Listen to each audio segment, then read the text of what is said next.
So I'd like to start off today by telling you all a quote. And it's a quote that has meant a lot to me in my life, and I think it's somewhat based on the philosophy that I live my life.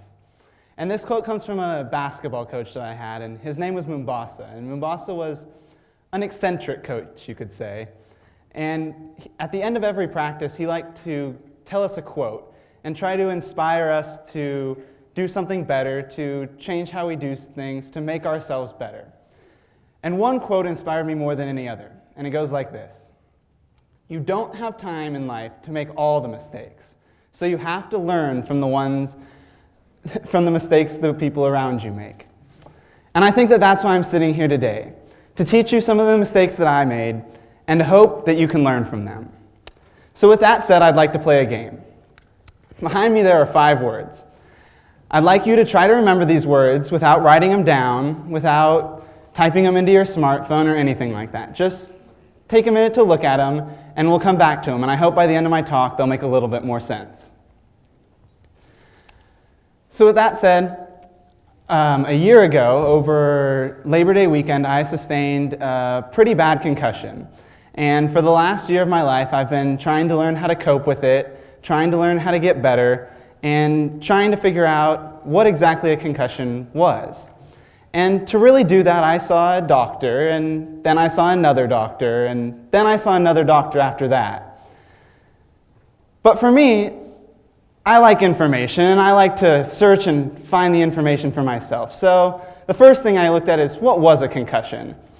And the dictionary told me that a concussion was a brain injury defined as a complex pathophysiological process affecting the brain induced by biomechanical forces. Now, I got 2 things out of that: complex and brain. But it's much more complicated than that, and the complex probably is the most important part of that entire definition. And as I went from one doctor to another doctor to another doctor, I continued to get the exact same diagnosis, and that is that I needed time and that I needed rest. And for some people, that sounds wonderful. You know, you just get to sit around and not do much and just relax, and it'll all get better.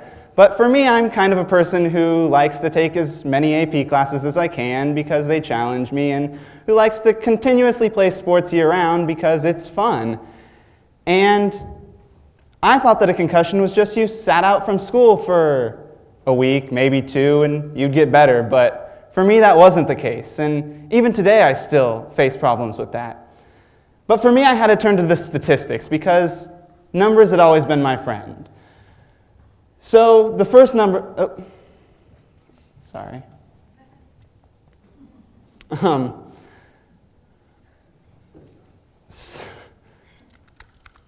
So the first number I looked at was that there are 7,600,000 high school athletes a year. And of those, 500,000 will get a concussion. Now, something that was frightening for me was that out of all the injuries that high school athletes get, concussions are more high school athletes get concussions than any other of these injuries. But at the same time, there's the least research about concussions. Now, 1 in 5 concussions will last longer than a month, and 1 in 5 concussions will last longer than 3.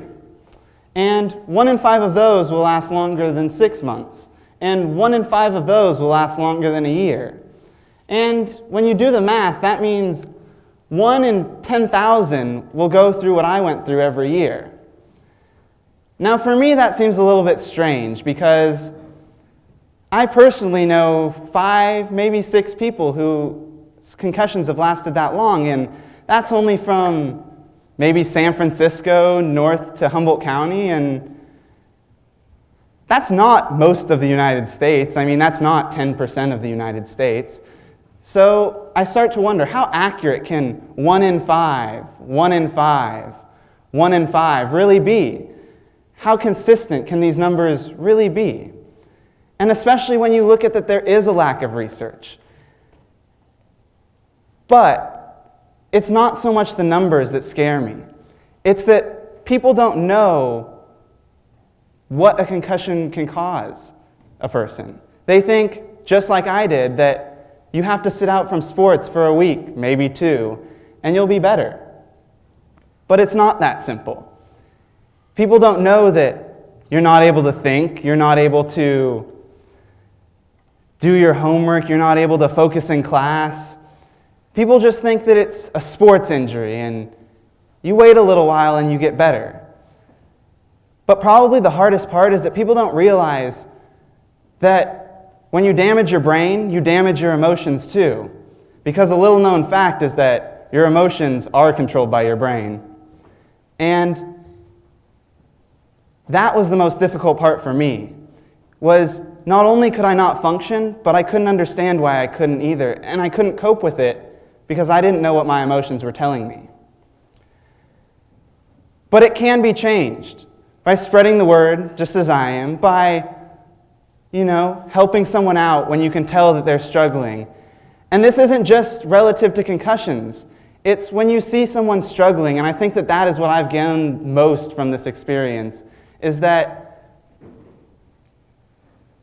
when somebody tells you that they're having a hard time, and even when they don't tell you, because if they're like me and they're someone who doesn't like to ask for help, doesn't want to ask for help because that's not who they are,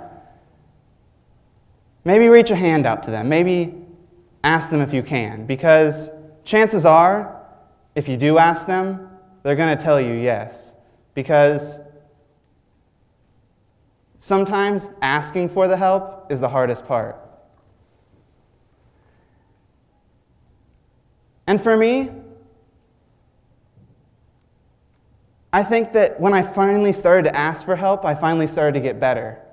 Because I finally started to realize that I could no longer be who I once was. Because trying to recreate myself, I would never find myself. I had to start over. I had to figure out who I was now, not who I used to be. And so I'd like to share another quote with you, and it comes from another basketball coach, this one a little bit more well-known. His name's John Wooden.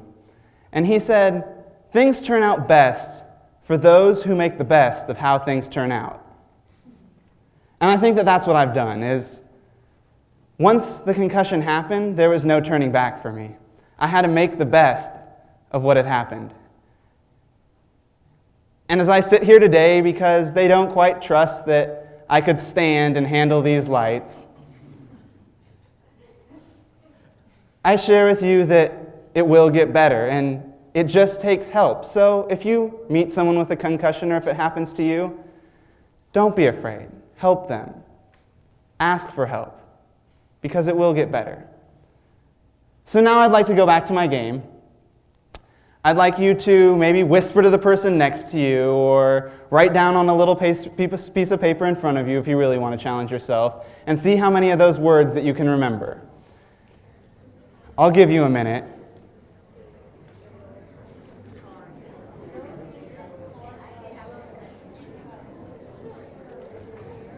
Now, the relevance of these words was that when I first got my concussion, one of the tests that they did was telling me 5 words, and then we went on for about 30 minutes of other testing, and they came back to these words.